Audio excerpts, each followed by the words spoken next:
नव्यानं खंडपीठ स्थापन करा, मराठा आरक्षणाला आव्हान देणाऱ्या याचिकांवर तात्काळ निर्णय घ्या, सर्वोच्च न्यायालयाचे हायकोर्टाला आदेश. गोकुळ दूध संघाच्या राजकारणात मुख्यमंत्री आणि उपमुख्यमंत्र्यांचा हस्तक्षेप, गोकुळ दूध संघावर महायुतीचा अध्यक्ष असावा यासाठी हालचाली, विद्यमान अध्यक्ष अरुण डोंगळेंना राजीनामा न देण्याच्या सूचना.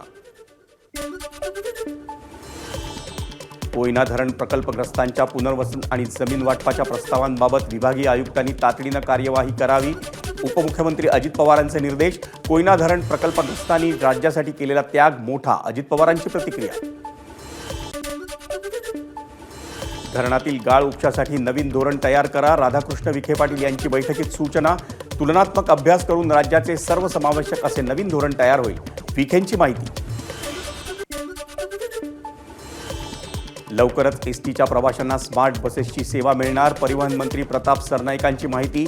अत्याधुनिक तंत्रज्ञानानं सज्ज असलेल्या बसेसमुळे प्रवास सुखकर होणार, सरनाईकांनी व्यक्त केला विश्वास. सांगलीत सेवाशक्ती संघर्ष एसटी कर्मचाऱ्यांचं बेमुदत धरणं आंदोलन, महामंडळाच्या विभागीय कार्यालयासमोर आंदोलन. पदांमधील बढती पात्र कर्मचाऱ्यांना देण्यात यावी यासाठी केलं आंदोलन. तुळजाभवानी संस्थानाकडून मागील 6 महिन्यात 12 पुजाऱ्यांवर मंदिर प्रवेश बंदीची कारवाई. मंदिराच्या कायदा आणि सुव्यवस्थेला अडथळा निर्माण झाल्यास किंवा अशोभनीय वर्तन झाल्यास अशा प्रकारची कारवाई करण्यात येते. अंबाबाई मंदिरासाठी परिसरातील 4.5 एकराचं संपादन होणार, पालकमंत्री अबिटकर यांची माहिती. आराखडा मंजुरीचा अध्यादेश 8 दिवसात. ITI प्रवेश प्रक्रियेचं वेळापत्रक जाहीर, विविध शाखांसाठी आजपासून प्रवेश प्रक्रियेला सुरुवात. राज्यातील एकूण 1.5 लाख जागा प्रवेशासाठी उपलब्ध. गृह विभागानं पोलीस हेड कॉन्स्टेबललाही गुन्ह्यांचा तपास करण्याचे दिले अधिकार. राज्याच्या पोलीस दलातील अपुऱ्या मनुष्यबळाची कमतरता लक्षात घेता निर्णय. पुरंदर किल्ल्यावरील माची आणि संभाजी महाराजांच्या जन्मवाड्याची लवकरच पुनर्बांधणी, लष्कराशी चर्चा करून सकारात्मक निर्णय घेणार असल्याची आशिष शेलारांची ग्वाही. शासकीय योजनांचा लाभ घेण्यासाठी नंदुरबारच्या शहदामध्ये कामगारांच्या 2 ते 3 किलोमीटरपर्यंत रांगा. खाजगी ठेकेदारांकडून साहित्याचं वाटप, पण सोयीसुविधा नसल्यानं भर उन्हात कामगारांवर ताटकळत उभं राहण्याची वेळ. बीडमध्ये वैभवी देशमुख आणि धनंजय देशमुख जिल्हाधिकाऱ्यांच्या भेटीत 12वी उत्तीर्ण झाल्यानंतर जिल्हाधिकाऱ्यांकडून वैभवीला शुभेच्छा. जपानची मुलगी झाली, परभणीच्या रामपुरीची सून. जपानमध्ये नोकरी करत असलेल्या परभणीतील एका युवकानं तिथल्या एका तरुणीशी भारतीय संस्कृतीप्रमाणे केलं लग्न. रामपुरीत पार पडलेल्या या विवाह सोहळ्याला पंचक्रोशीतील नागरिक उपस्थित होते. अमळनेर रेल्वे स्थानकाजवळ मालगाडी रुळावरून घसरली, भुसावळकडून नंदुरबारकडे जाताना अपघात. सुदैवाने जीवितहानी टळली. नांदेडमध्ये नर्सिंग कॉलेजच्या विद्यार्थ्याची पुलावरून उडी घेऊन आत्महत्या. कॉलेज प्रशासनाच्या त्रासाला कंटाळून आत्महत्या केल्याचा आरोप. विद्यार्थ्यांचा पोलीस ठाण्याबाहेर ठिय्या. रायगडच्या महाड MIDCमध्ये 5 वर्षांच्या मुलीवर लैंगिक अत्याचार. खाऊला पैसे देण्याच्या बहाण्याने सलूनमध्ये बोलावून आरोपीचं कृत्य. 48 वर्षांच्या आरोपी विलास हुलालकरवर गुन्हा दाखल.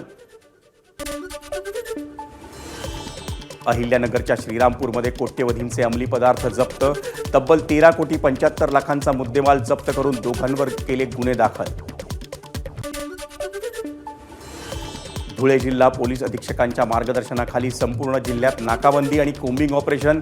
लाखो रुपयांचा स्पिरिट साठा पोलिसांकडून जप्त.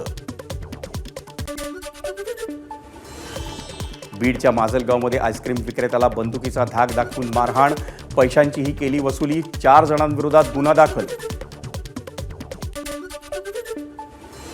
अकोल्यात इंस्टाग्रामवर झालेली ओळख पडली महागात.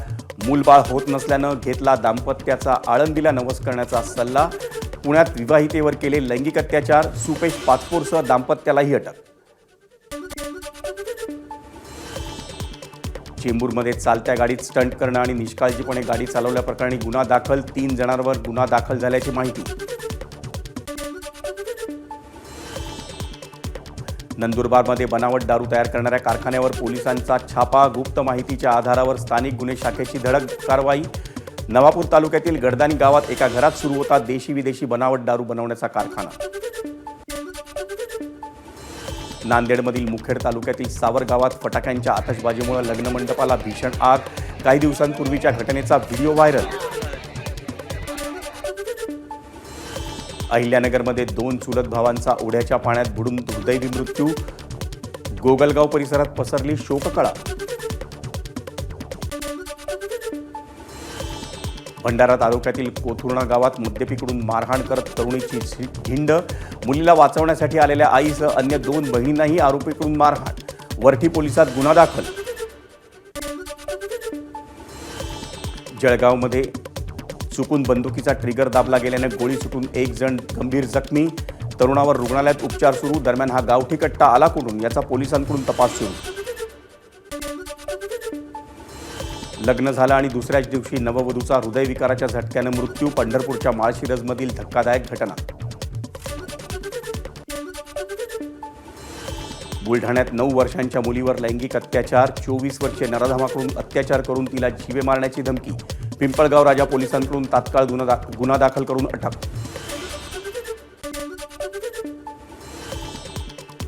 वर्ध्याच्या आर्वी नाक्यावर 5 लाख रुपयांचा विदेशी मद्याचा साठा जप्त. स्थानिक गुन्हे शाखेची नाकेबंदी दरम्यान कारवाई.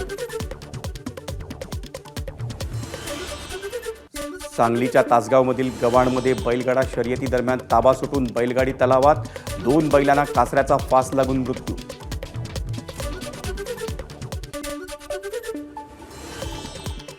पावसामुळे बीडमधील नव्याने उभारण्यात आलेल्या पोलीस वसाहतीमधील घराचे दरवाजे आणि खिडक्यांची पडझड. काम निकृष्ट झाल्याचा आरोप. धनश्री बिल्डर विरोधात तक्रारीनंतर गुन्हा दाखल. चीनच्या शांघायमध्ये झालेल्या जागतिक तिरंदाजी स्पर्धेत विजयी झालेल्या साताऱ्यातील खेळाडूंचा सत्कार. पवई नाक्यावरील शिवतीर्थावर खेळाडूंचा सत्कार. मुरुडमध्ये मंतरलेल्या विटांप्रकरणी मांत्रिक मौलाना खलीक रजा अन्सारी याला कल्याणमधून अटक. गोविंदवाडी येथून अन्सारीला रेवदंडा पोलिसांनी केली अटक.